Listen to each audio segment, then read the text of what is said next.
Hey everyone, this is Joey back again at ESCplus, where Eurovision, post-Eurovision depression has started to set in, and we have thought of something new that we're going to try, and maybe you guys will like it. Who knows?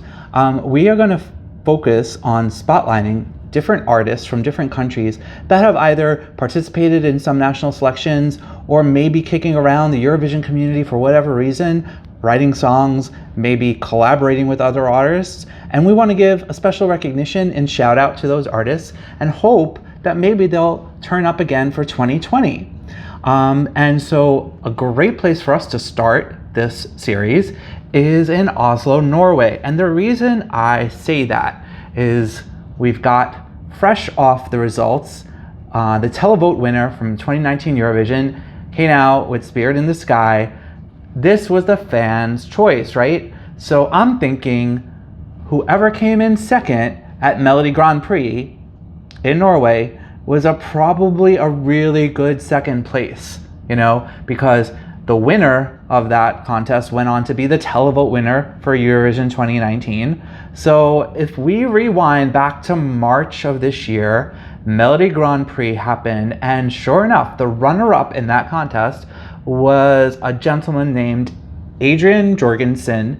And I've done a little digging on Adrian. I've been checking him out, you know, looking back through his discography and researching a little bit about him. And I have to say, Norway, I don't know what you're doing. How are you hiding Adrian or keeping him to yourself? This is the best kept secret in Norway, in my opinion. I think that Adrian has a great amount of potential to be a worldwide star. So let's take a little look about what Adrian's been up to. So background on Adrian is he's been on a couple of shows. He's been on X Factor, he's been on The Voice, and this goes back all the way to 2010 when he started competing. He's only 27 years old now, so that means he's been really focusing on his musical career through different talent audition shows, reality shows for the majority of his adult life. He is also a salmon fisherman in the north of Norway, so that's quite interesting. So he's got a little bit of the salt of the earth about him, as we say in America, kind of a blue-collar worker mixed with a musician and an artist. That's a great thing.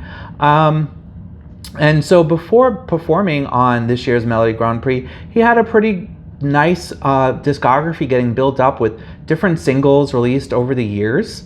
One of my favorites is something that was released back in 2017. This song is called Rockets. I immediately took to this song. It's very atmospheric. It just feels to me very, very produced very well and very mature in its sound.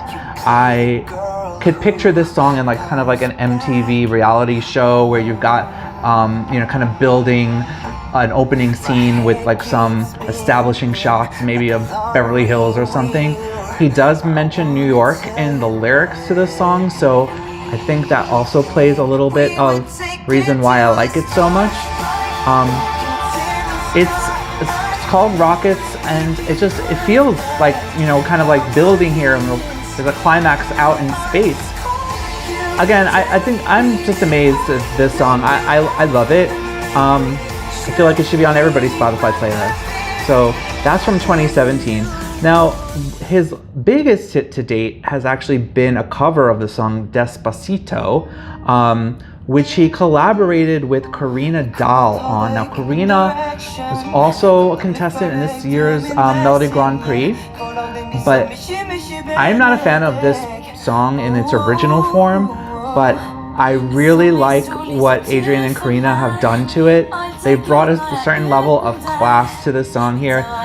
In the video, they're turning the song into a duet, and we've got Adrian and Karina really giving each other a lot of eye contact, and Adrian looking really very old Hollywood almost, very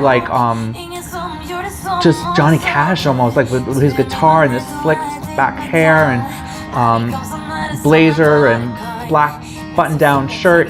It's amazing. I love it.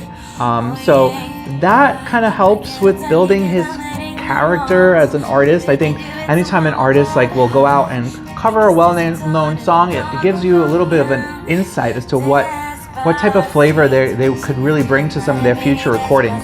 So I love it. And I also love that he can play the guitar. That's just a nice feature that you don't see necessarily with a lot of contestants, right?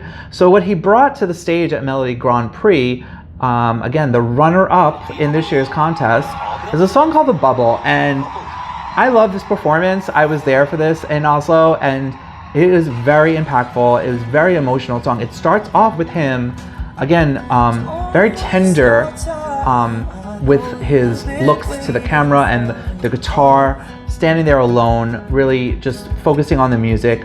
The song was actually written by a couple of people that may be familiar to a lot of you. Alexander Waldman and as well as Moreland were co-writers on this song. So they are Eurovision royalty, and that they've represented Norway before.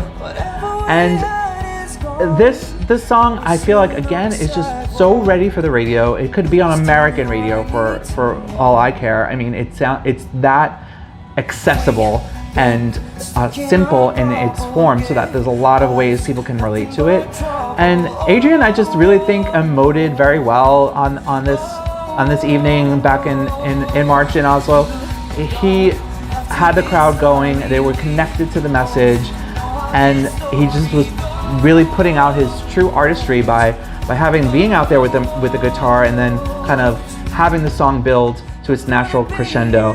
So I just think that, you know, I've been watching Adrian, and I think this is someone who I would love to see come back for Melodi Grand Prix in 2020. If you don't know this already, Melodi Grand Prix has got some big plans for 2020. This means that to celebrate the 60th anniversary in Norway, they are going to be expanding the semi-final selections, and it's going to look almost like a Melody Festival in my mind, because there's going to be I think 5 weeks of semi-finals, and they're actually going to be representing different regions in each semi-final.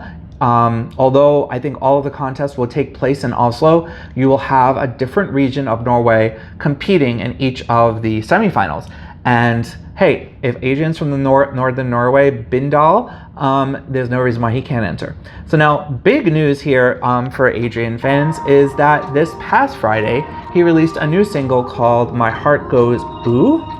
And this continues on his kind of signature singer-songwriter vibe, but I feel like this has got even a little bit more oomph to it. It's got a little bit of a dance sound, and it's a little bit more upbeat, so it might be good for a cool summer jam. Maybe you can make it on your playlist for, you know, if you go into the beach one day. This would sound great. I love it. The lyric video is out right now. You can stream it on Spotify and Apple Music. And I just cannot wait to see what Adrian will come through with next. I did try to talk to him in Oslo when I was there, and he was pretty much, very much like you would expect someone to be, that is really down to earth and really just doesn't take himself too seriously, I want to say. He's friends with Alexander Waldman, so that makes for great chemistry and great songwriting collaborations, I think. And Adrian, if you're watching, come back to Melodi Grand Prix 2020.